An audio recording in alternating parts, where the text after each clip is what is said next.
Here I have a sample of treble crochets, and you can see that the edge is nice and straight and neat. That's because I've used something called a stacked stitch.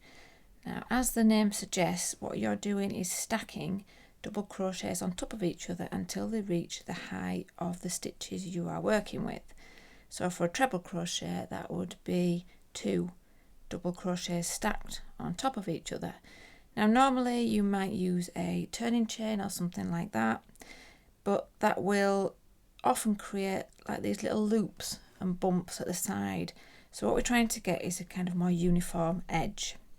So I've worked to the end of this row, and then I'm going to turn my work, but what I'm going to do is I'm going to make sure I turn it anti-clockwise. So I'm taking the end, the right hand end, and I'm pushing it away from me and round that way. Okay, and now we're not going to chain or anything like that at the beginning.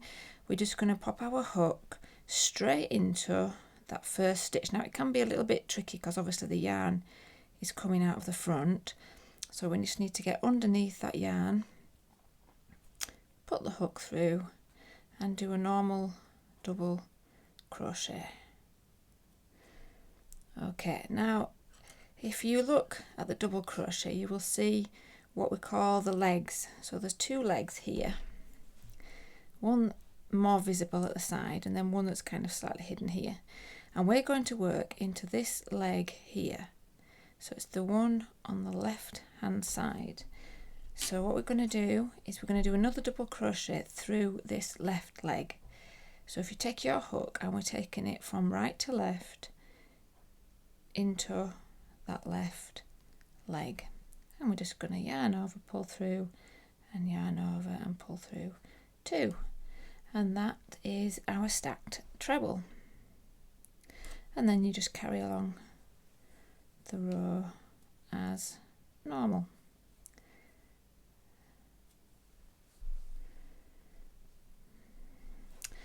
And you'll see it will give you a much straighter, neater edge than doing the chain 2.